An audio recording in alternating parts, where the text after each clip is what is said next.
Assalamualaikum warahmatullahi ta'ala wabarakatuh. Alhamdulillahi rabbil alamin. Wassalatu wassalamu ala rasulina Muhammadin wa ala alihi wa sahbihi ajma'in. Allahumma aghnina bil ilmi wa zayyinna bil hilmi wa akrimna bit taqwa wa jammilna bil afiyati ya arhamar rahimin. Rabbi shrah li sadri wa yassir li amri wahlul 'uqdatam min lisani yafqahu qawli. Rabbi yassir wa la tu'assir wa tammim bil khair wa bika nasta'in wa la hawla wa la quwwata illa billahil aliyyil azim. Nawaitul i'tikaf sunnatan lillahi ta'ala. Alhamdulillah tuan-tuan, puan-puan yang dirahmati Allah Subhanahu wa taala. Kita berada dalam majlis mengingati Allah Subhanahu wa taala pada pagi yang mulia ini.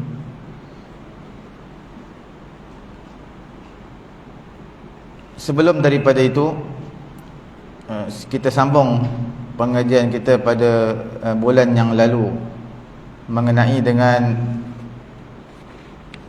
mengambil upah terhadap sesuatu ibadat. Alhamdulillah tuan-tuan, kita masih lagi dalam perbincangan pembacaan Al-Quran. Bila sebut tentang membaca Al-Quran, adakah dibenarkan untuk mengambil upah ataupun tidak? Dia ada dua pembahagian. Satu adalah pembacaan Al-Quran, satu mengajar Quran.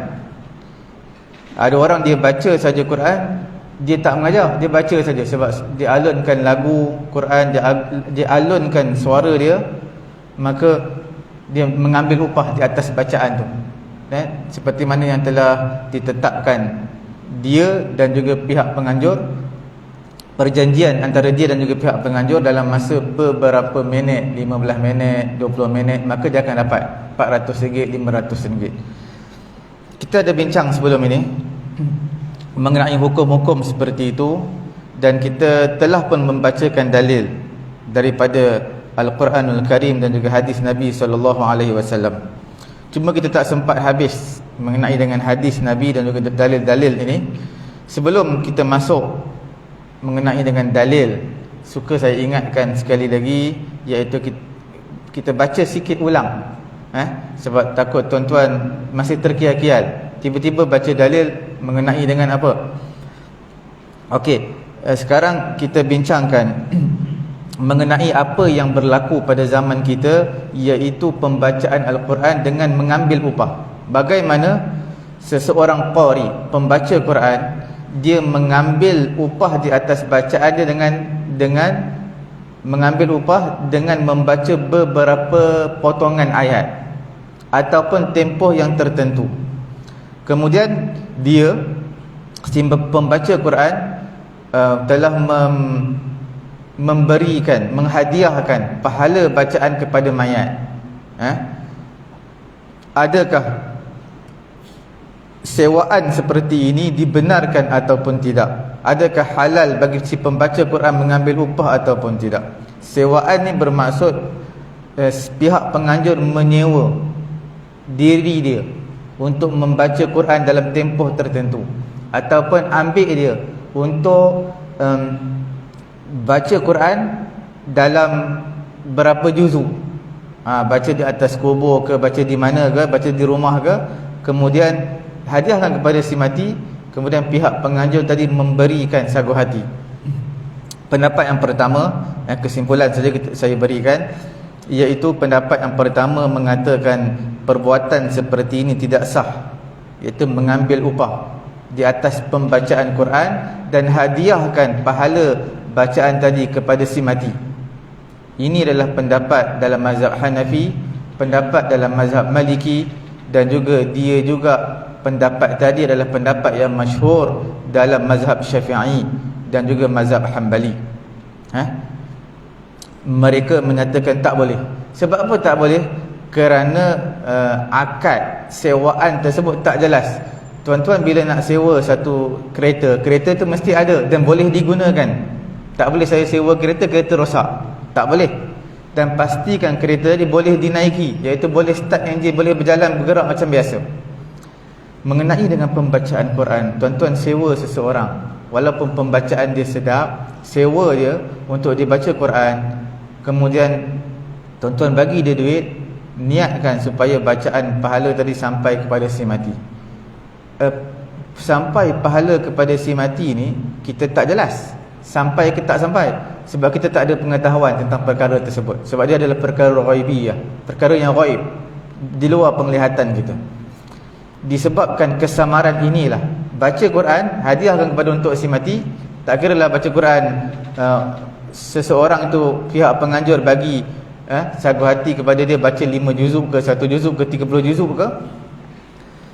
Masalahnya sampai tak sampai itu kita tidak jelas. Mengenai sampai tak sampai ini ulama berbeza pendapat juga. Dalam mazhab Hanafi kita sampai, mazhab Syafi'i kita tak sampai. Sebab apa tak sampai? Adalah dalil-dalil. Tuan-tuan nak mengikuti mengenai dengan bacaan Quran kepada si mati ini sampai ataupun tidak, mengikut mazhab yang 4 dan juga mengikut dalil daripada Quran dan juga hadis dan juga ijma', dan juga bagaimana di sana ulama' yang membolehkan telah menyangkal dalil pendapat ulama' yang tak membolehkan.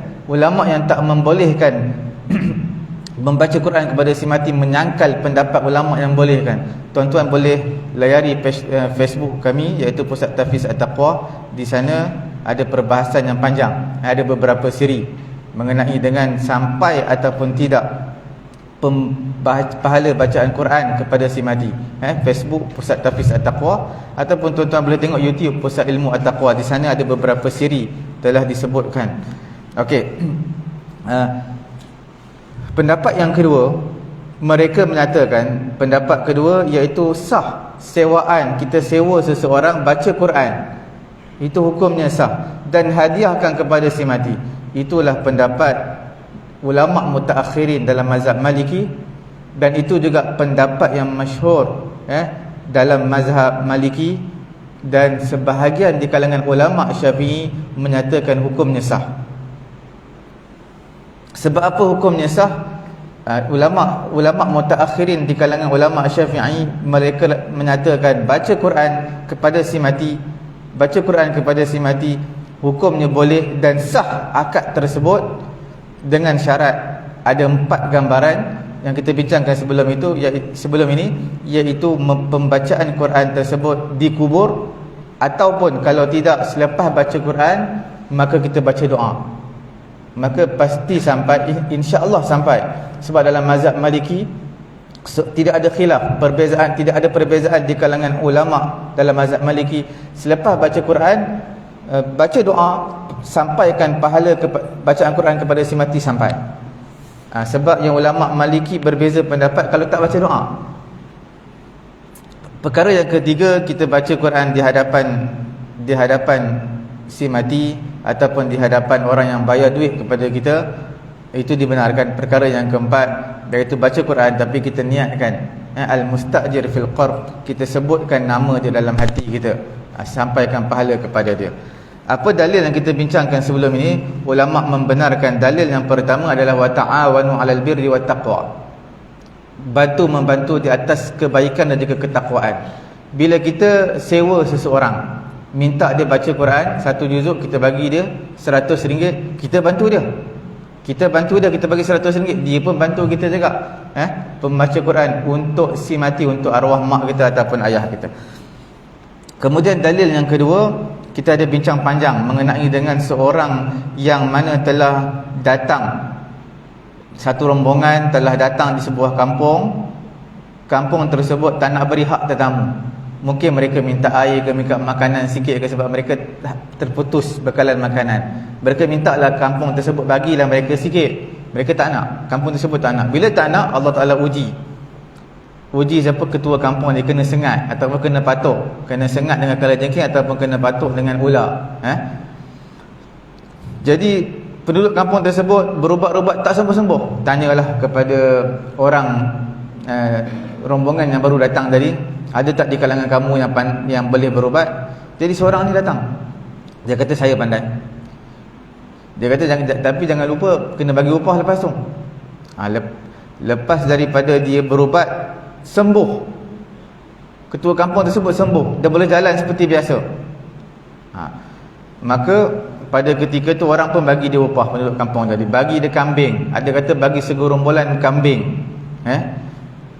Sebahagian sahabat mereka tak suka, macam mana perawatan Islam boleh ambil upah.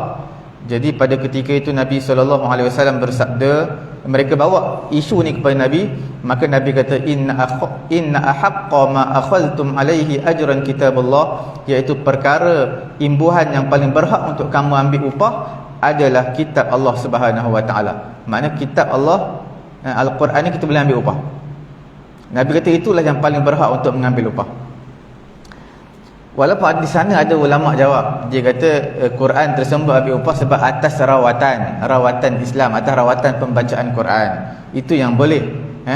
Tetapi ulama jawab balik, sebenarnya masalah rawatan Islam ataupun tidak, tak dispesifikkan dalil ni khusus untuk ruqyah. Ruqyah ini untuk rawatan Islam, tak ada. Tapi dalil ni adalah memberi manfaat umum.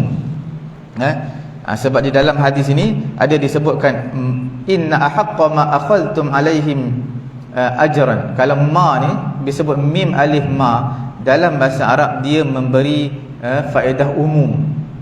Umum ni maksud apa? Iaitu dimaksudkan sesuatu yang paling berhak, sesuatu yang kamu nak ambil. Tak kira lah orang tadi bagi hadiah duit, bagi hadiah hamper, bagi hadiah apa pun kamu boleh ambil.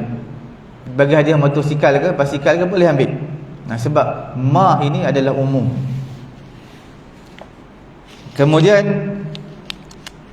dalam satu riwayat yang lain, kita ada bincang sebelum ini mengenai dengan hadis dari Abu Sa'id Al-Khudri.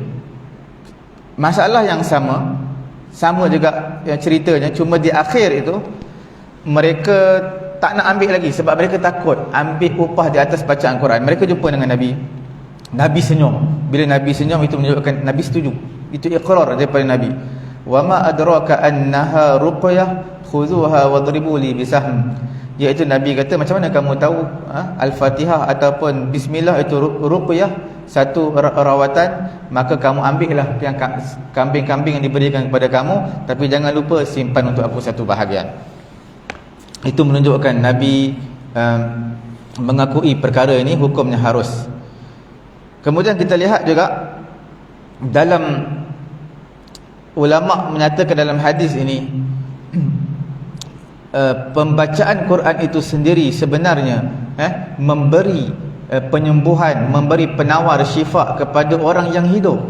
Sebab orang yang kena patuk ular ataupun kena sengat kala jengking tadi, sahabat tak baca apa pun. Ada ulama kata dia baca bismillahirrahmanirrahim, tiup mata air, tiup di atas kena patuk ni, sapu. Ataupun ulama kata dia baca Fatihah. Sebab itu Nabi tanya, macam mana kamu tahu Fatihah ni adalah ruqyah? Baca Fatihah saja. Jadi nak menunjukkan di sini pembacaan Quran itu adalah satu ruqyah. Ruqyah, satu penyembuhan, satu penawar. Ulama menyatakan kalaulah baca Quran ini untuk orang yang hidup memberi manfaat, yang mati lebih lagi beri manfaat. Sebab yang mati ini, yang li'anna al-mayyit yaqa'u anhu min al-ibadah bighairi iznihi ma la yaqa'u 'anil hayy. Dia kata orang yang mati lagi sampai pahala bacaan Quran. Sebab orang yang hidup ini, orang yang hidup pun sampai pahala bacaan Quran dia. Orang yang mati ni tak perlu minta izin dia, lagi sampai. Orang yang hidup ni contohnya dalam bab ibadat korban, tak boleh kita buat ibadat korban untuk jiran kita, untuk adik kita yang telah balik, untuk orang lain lah, melainkan kena minta izin dulu sebab dia masih hidup.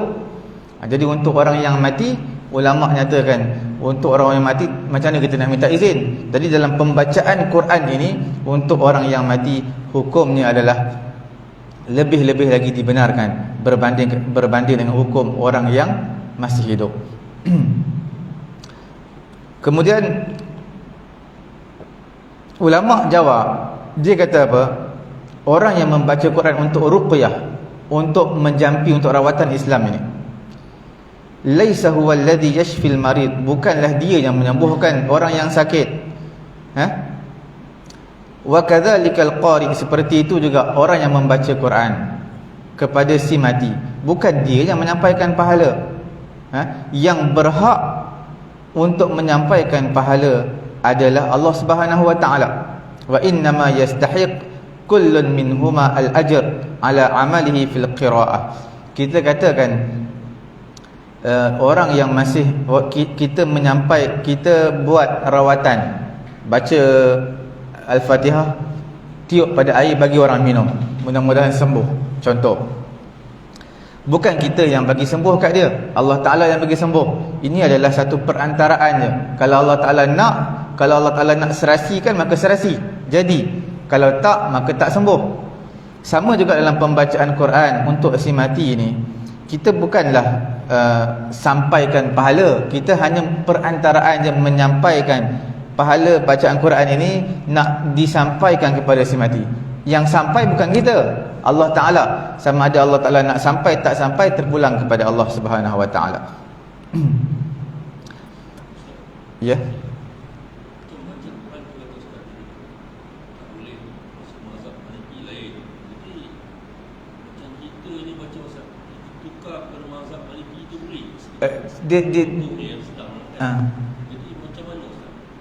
Dia sebenarnya dalam mazhab Syafi'i kita boleh. Kita bagi tahu pendapat yang masyhur, majoriti di kalangan ulama. Majoriti di kalangan ulama dalam mazhab Syafi'i, iaitu pendapat yang masyhur, pendapat yang mu'tamad, yang difatwakan dalam mazhab Syafi'i tidak dibenarkan. Tapi tidak dinafikan tau. Di sana ada sebahagian pendapat ulama Syafi'i membenarkan. Dan ulama-ulama mutaakhirin bukan seorang, bukan dua orang dalam mazhab Syafi'i, tapi ramai juga yang membenarkan. Ulama-ulama yang terkemudian dalam mazhab Syafi'i membenarkan. Dalam mazhab Maliki asalnya tak membenarkan, tapi ulama terkemudian dia membenarkan. Jadi pembacaan Quran ni kita boleh ikutlah. Boleh ikut ulama dalam mazhab Syafi'i, pendapat yang ulama yang terkemudian. Dia kata sampai. Sebenarnya perbahasan dia panjang. Cuma kesimpulan yang saya simpulkan, kita jadi itu. Dia okey. Memang betul saya sebut sekejap boleh, sekejap tak boleh, kemudian sekejap ni kan. Dia agak pening sikitlah. Tapi sebenarnya yang tu saya nak bagi tahu kepada tuan-tuan, bila ada orang kata oh sebenarnya baca Quran ni tidak dibenarkan, inilah dalil dia. Kita kata dalil ni maksud dia macam ni. Tiba-tiba ulama kata tak, dalil daripada Quran macam ni, daripada hadis macam ni. Sekiranya ada orang kata puan-puan ataupun tuan-tuan, maka tuan-tuan ada macam bagaimana cara untuk jawab balik. Sebenarnya maksud daripada hadis ni macam ni, selain maksud daripada Quran macam ni. Tapi kesimpulan dia, sebenarnya dalam pembacaan Quran ini adalah dibenarkan. Kita ambil pendapat yang mutaakhirin. Kesimpulan dia apa?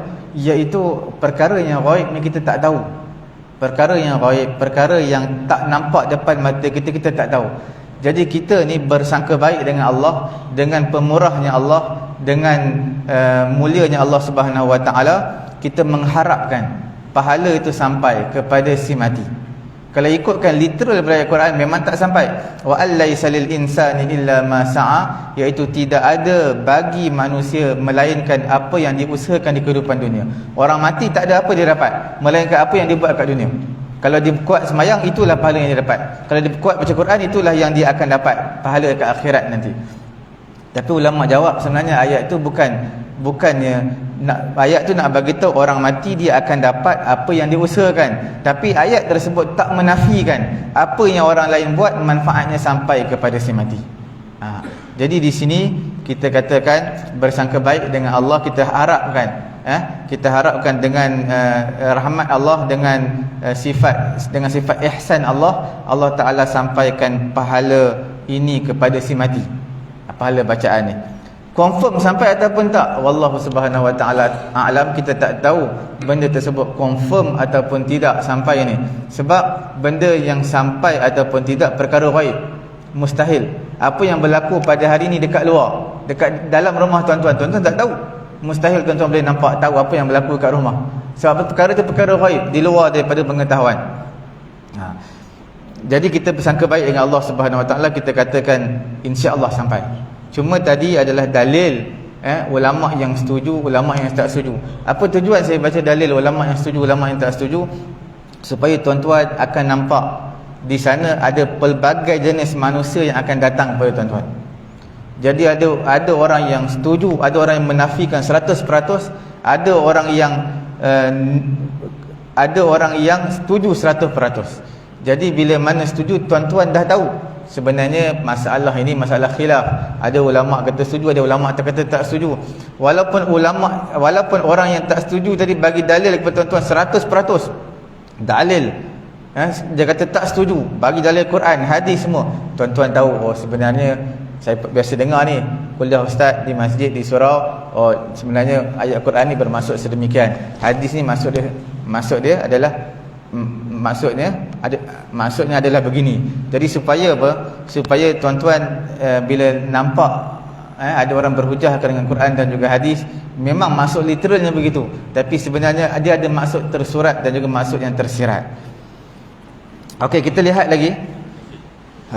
Kita lihat lagi Allah Subhanahu wa taala, hadis Nabi kata wallahu fi aunil abdi ma kana al abdu fi auni akhi.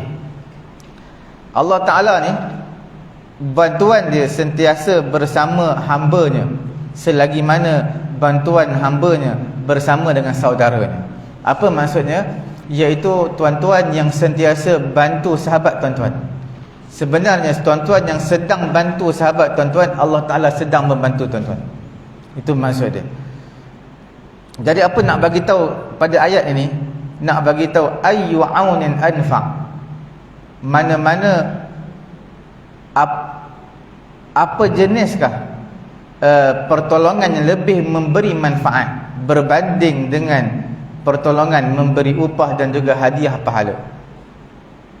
Fa inna thawab, kerana pahala ini adalah hak manusia, yang hak untuk manusia yang Allah Ta'ala janjikan untuk hamba di atas ketaatan yang dia lakukan. Maka berhaklah bagi dia untuk dia berikan kepada saudara-saudaranya yang lain, seperti mana berhak juga baginya menggugurkan haknya yang lazim bagi saudaranya daripada jinayah ataupun hutang.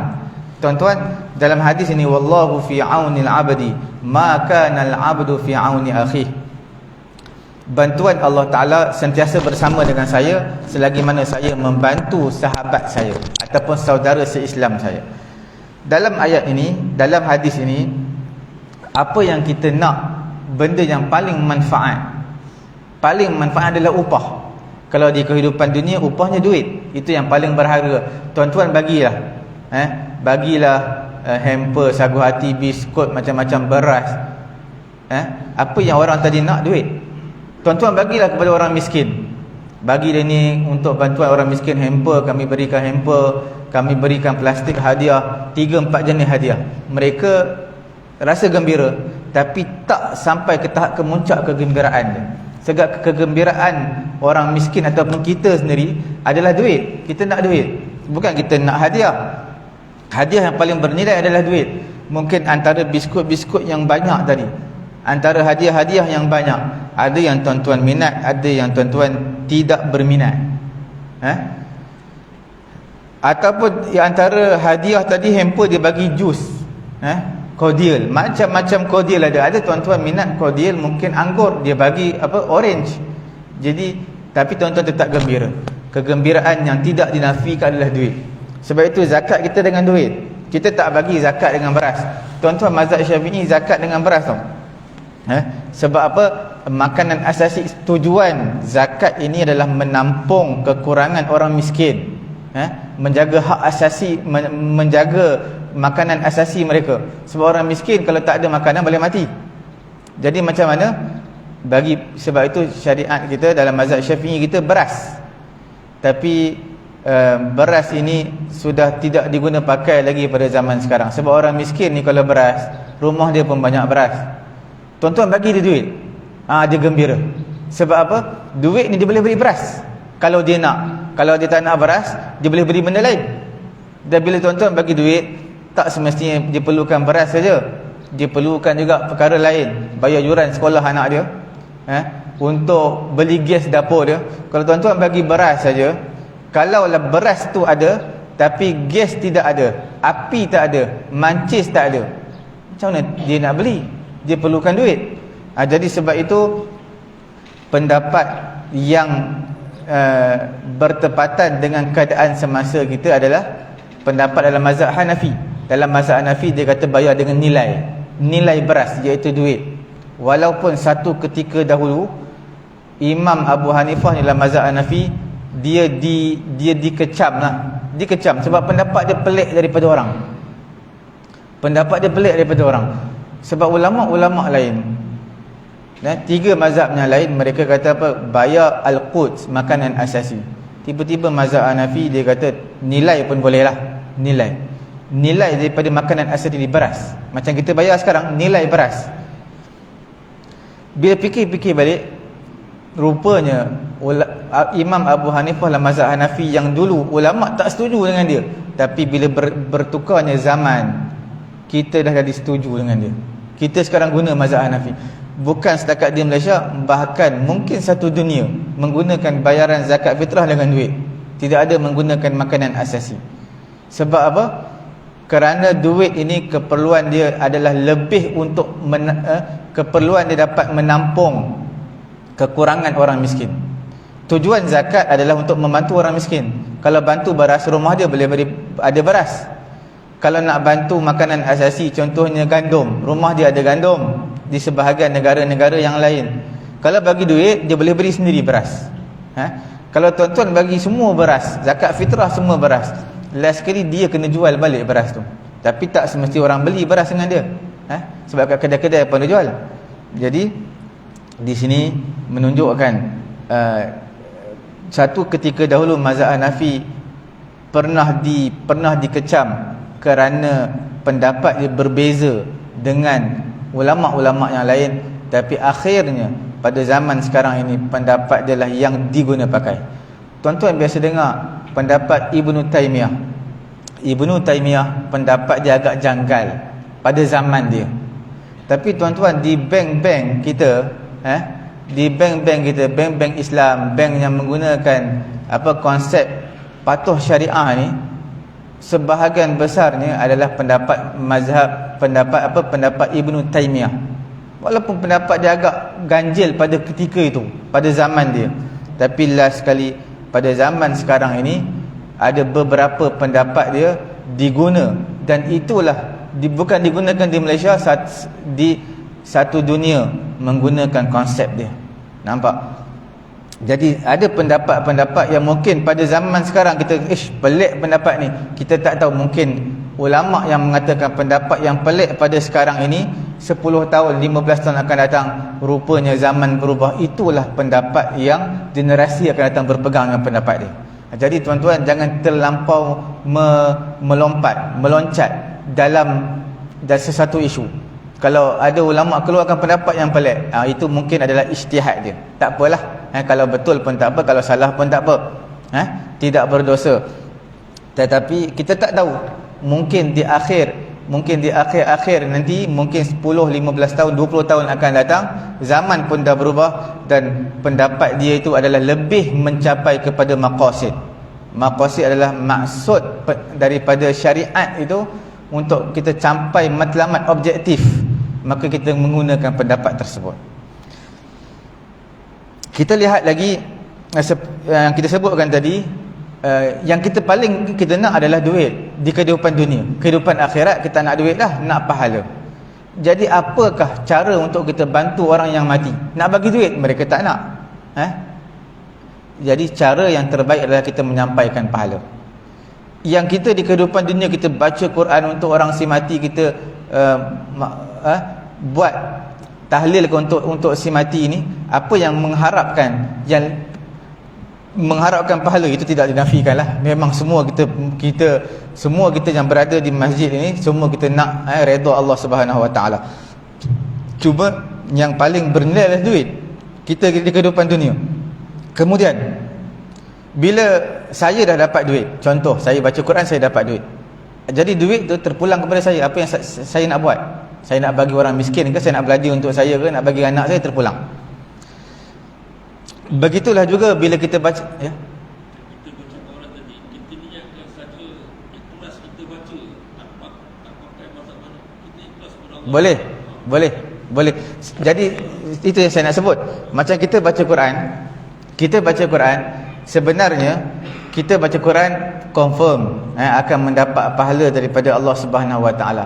Jadi kita niatkan pahala ini, pahala tu sudah jadi milik kita.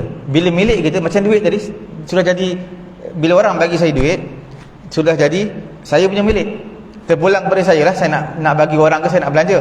Jadi begitu juga bila kita mendapat pahala bacaan Quran daripada Allah, terpulang kepada saya nak sedekahkan pahala tadi kepada si mati ataupun tidak. Jadi di sini bila dah jadi milik saya, pahala dah jadi milik saya baca Quran, jadi dengan sebab pahala bacaan ini saya sampaikan kepada si mati. Ulama kata harus, boleh. Sebab apa? Harus juga bagi orang yang hidup, waris ni, orang yang hidup ni, dia juga boleh menggugurkan haknya. Seperti itulah dia boleh memberikan hak dia. Saya dapat pahala bacaan Quran, saya berikan hak saya kepada si mati. Saya boleh gugurkan juga hak saya. Contohnya seseorang ada hutang kepada saya gugurkan hak saya, iaitu saya halalkan hutang. Boleh, tak ada masalah. Seperti mana contohnya bila mana ayah saya mati. Contoh, ayah saya mati, orang ada hutang kepada dia. Orang ada hutang, orang tu kena bayar. Tapi waris kami, anak-anak semua halalkan hutang tersebut. Jadi hukumnya harus, boleh menggugurkan. Seperti mana jinayat ni berlaku pembunuhan. Contohnya ayah saya mati dibunuh dengan sengaja, dan saya sebagai waris ada hak untuk menuntut supaya si pembunuh dibunuh balik. Boleh, saya ada hak. Tetapi betapa tingginya pahala yang saya dapat dan juga waris-waris yang lain, sekiranya saya gugurkan hukuman tersebut, saya maafkan si pembunuh, semoga Allah Ta'ala beri hidayat kepada dia, itu lebih mendapat pahala yang cukup tinggi. Dan itu adalah hak saya. Seperti mana saya boleh ambil hak saya juga boleh gugurkan hak saya. Kemudian sewaan pembacaan Al-Quran ini adalah satu jenis daripada jenis mengambil upah di atas ibadah.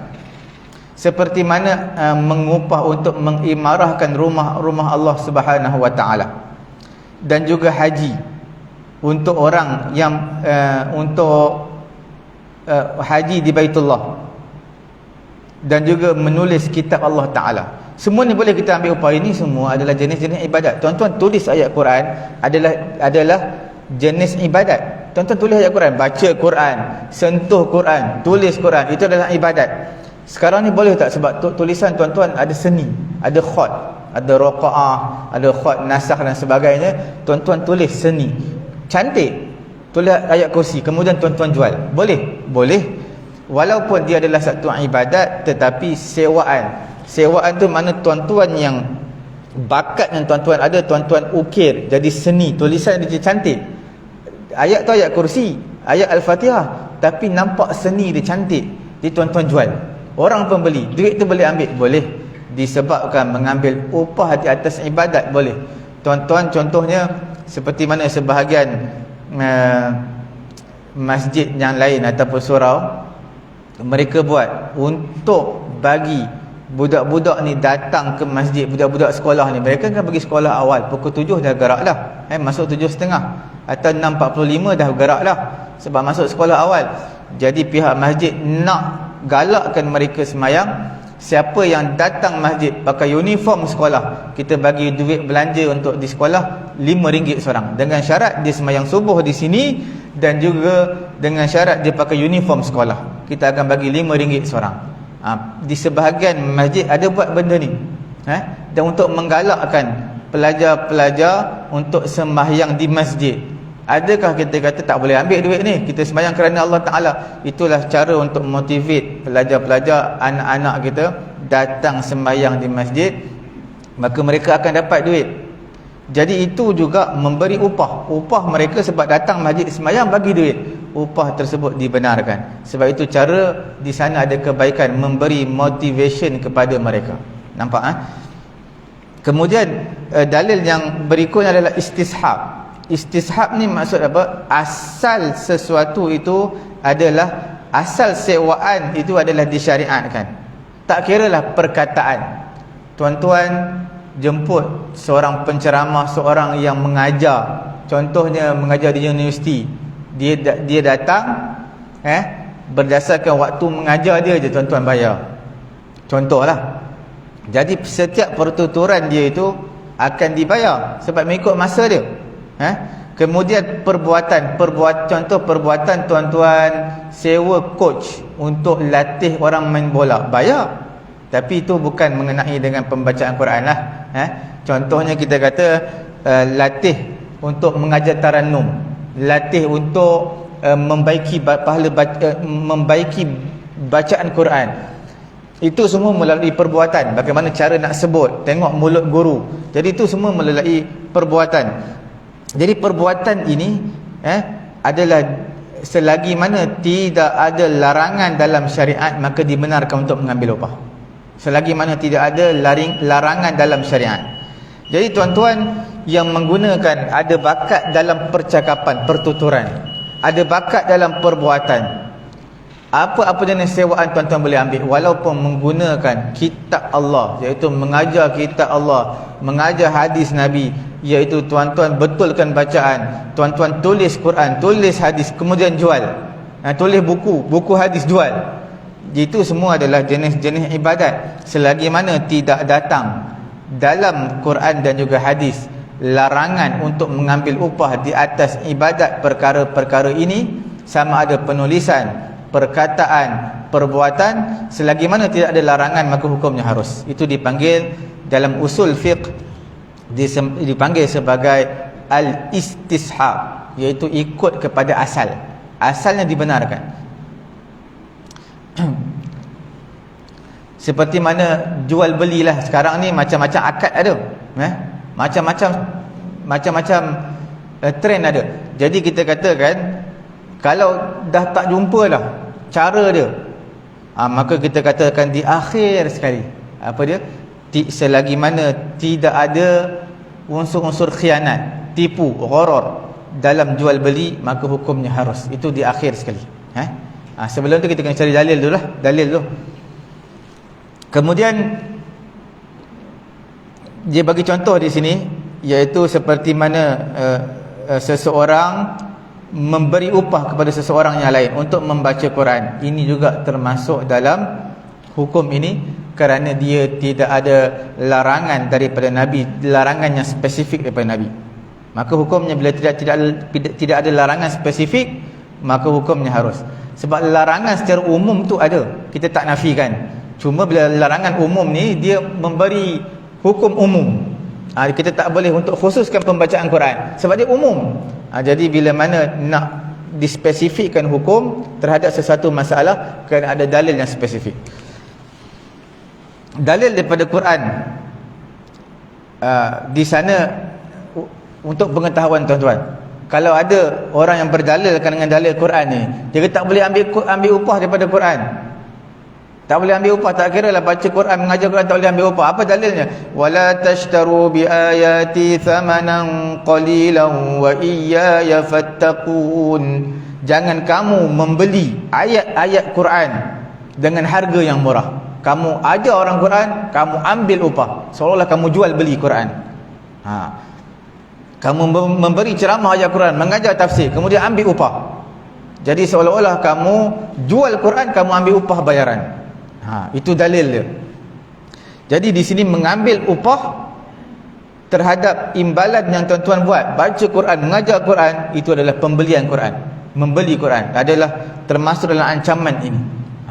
Itu dalil orang yang kata tak boleh mengajar ambil upah Quran. Kemudian kita katakan, kita yang kata boleh ambil upah ni, kita katakan ayat tadi itu bermaksud untuk Bani Israel dan seumpama dengan mereka, sebab mereka telah membuat satu perbuatan terkutuk. Mereka ini, maksud mereka jual ayat Quran dengan harga yang murah, mereka ubah hukum ayat Quran. Ubah hukum ayat Quran. Contohnya bila mana ada pembesar, bila mana ada di kalangan anak-anak pembesar mereka yang melakukan zina, sebab tu hukumannya perjam. Mereka kata mereka bayar duit, tak apa, kita ubah ayat dekat dalam Taurat, kita ubah. Itu maksud dia, ambil bayaran, tukar ayat yang kita Taurat. Itu maksud dia. Kerana pendeta-pendeta Yahudi ini, ulama-ulama Yahudi, mereka suka mengubah apa yang ada dalam Taurat, terutama sifat Nabi.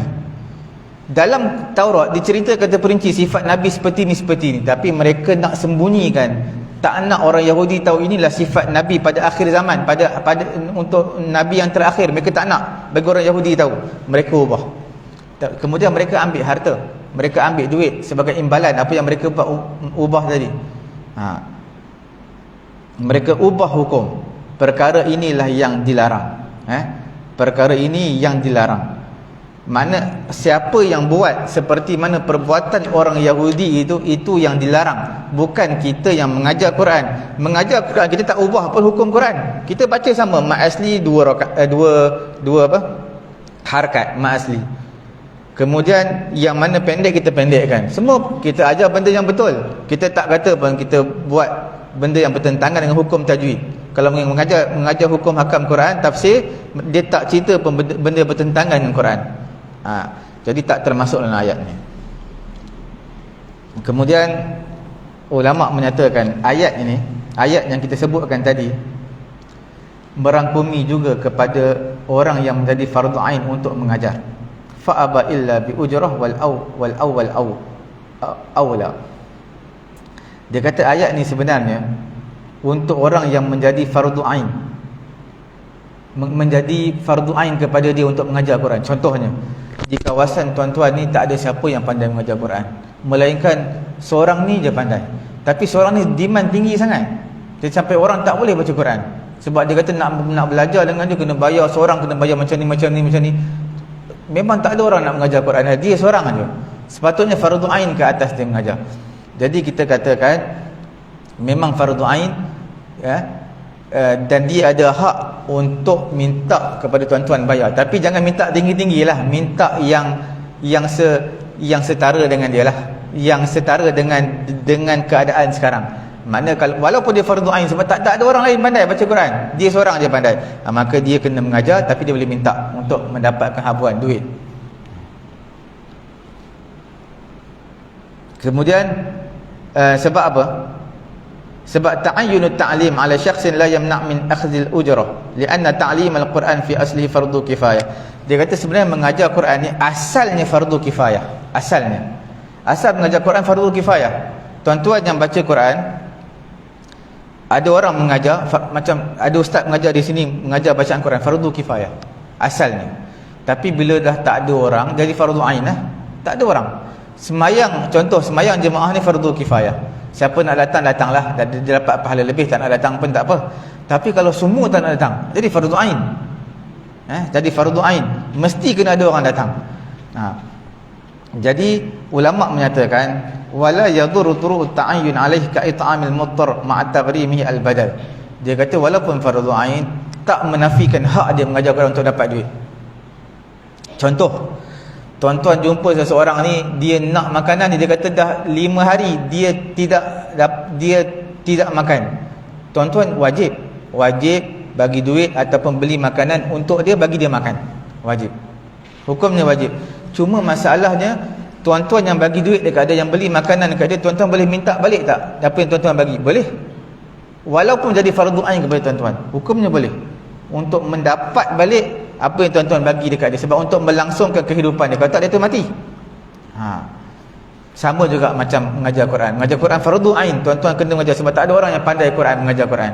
Tapi boleh tak tuan-tuan nak minta bahagian tuan-tuan duit? Boleh. Seperti mana kita bagi makan kepada orang yang terpaksa untuk makan, sebab dia memang tak ada makanan dah. Sayyid Al-Bakri dalam kitab I'anatul Talibin, kitab fiqh mazhab Syafi'i, dia kata sah mengambil upah di atas pembacaan Quran. Sah untuk mengajar Quran boleh, walaupun menjadi fardu ain. Yang terakhir, kita tengok dalil yang terakhir. Quran menyebutkan apa dia? Wala ta'kulu amwalakum bainakum bil batil. Janganlah kamu makan harta sesama kamu secara batil. Ayat Al-Quran yang kedua.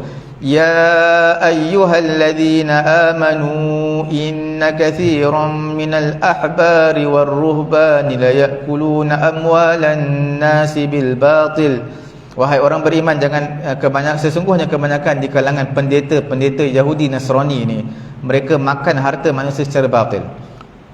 Dalam ayat ini kita bagikan orang yang memberi dan juga orang yang mengambil adalah berdosa.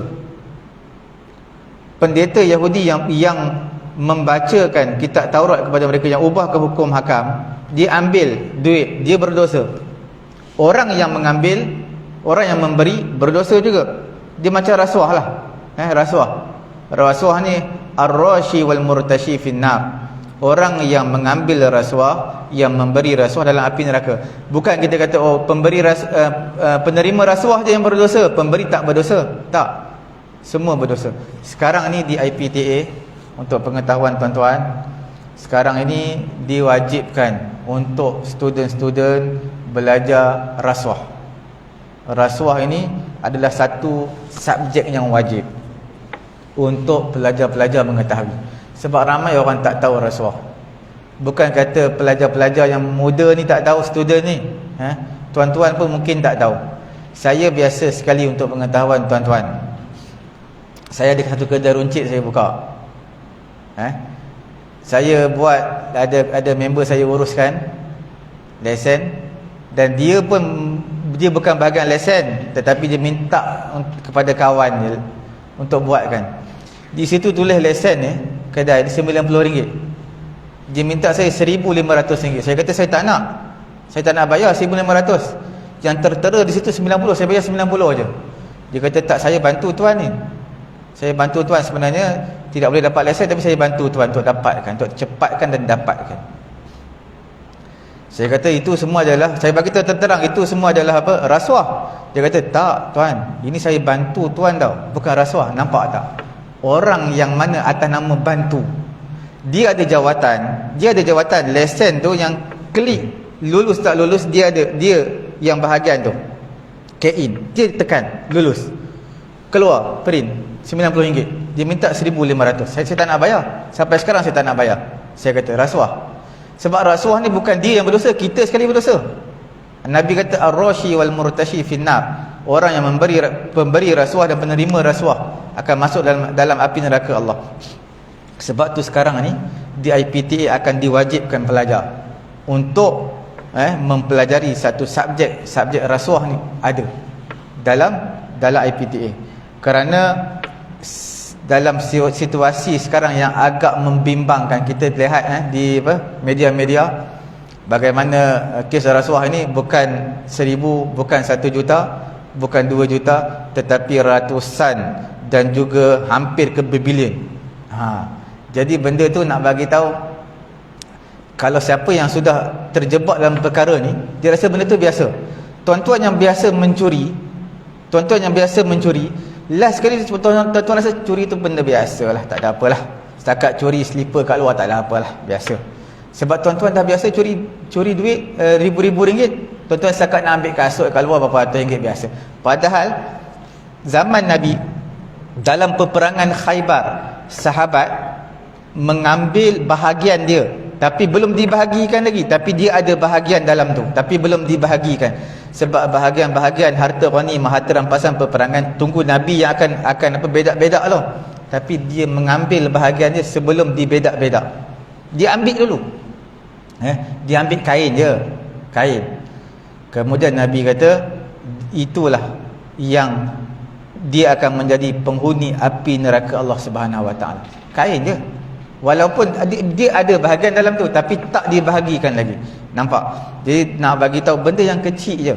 Ada yang kata kayu sugi je diambil tanpa keizinan. So, maknanya dia mencuri lah, mengambil hak orang ni. Untuk pengetahuan tuan-tuan, dosa besar. Mengambil, terutama bila sebut masjid dan surau. Sebab itu kita ada lantikan AJK setiap 3 tahun 4 tahun sekali. Sebab apa tuan-tuan? Sebab bila sebut tentang duit ni, bila masjid, kadang-kadang kutipan Jumaat bukan 1,000, bukan 2,000, kadang-kadang sampai 10,000. Jadi bila mana bendahari ni, kadang-kadang bendahari sebelum ni bendahari surau aja, mungkin duit dia ada berapa ribu dalam surau, 4,000, 5,000 ringgit. Tapi bila nampak, bila jadi bendahari masjid, mata dia dah lain, kelabu. Sebulan tengok duit 100,000 lebih, 500,000. Masuk setiap bulan masuk mungkin 30-40,000 masuk duit dalam bank. Dia rasa lain. Jadi sebab itu setiap kita ni, setiap di kalangan kita ada sama ada di negeri Kuala Lumpur ataupun Selangor, ada lantikan setiap 3 tahun sekali ada mesyuarat agung.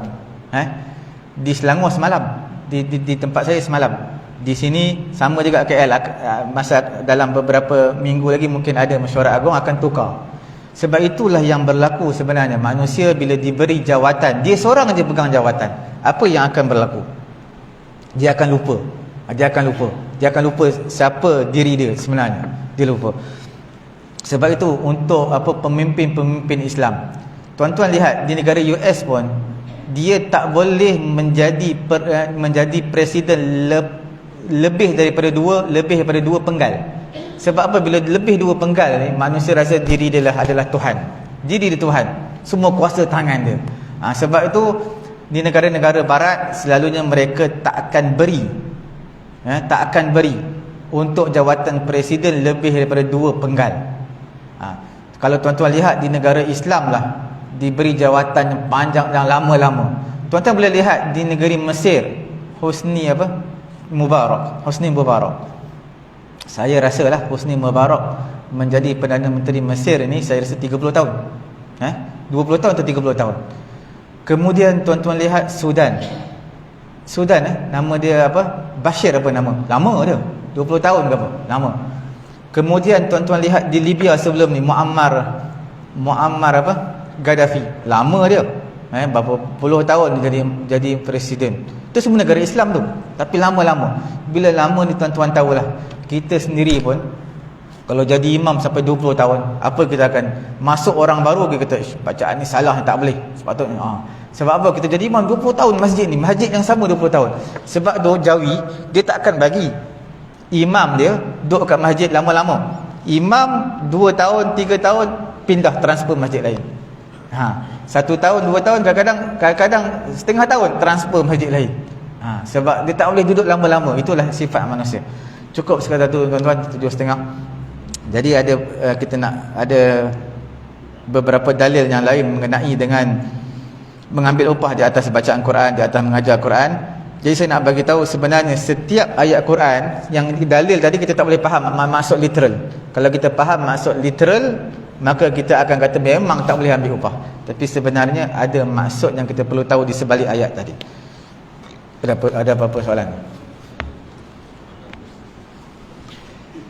Semoga Allah Ta'ala memberi kefahaman kepada kita, insya-Allah. Subhanallahumma wa bihamdihi, subhanakallahumma wa bihamdika, asyhadu an la ilaha illa anta, astaghfiruka wa atubu ilaik.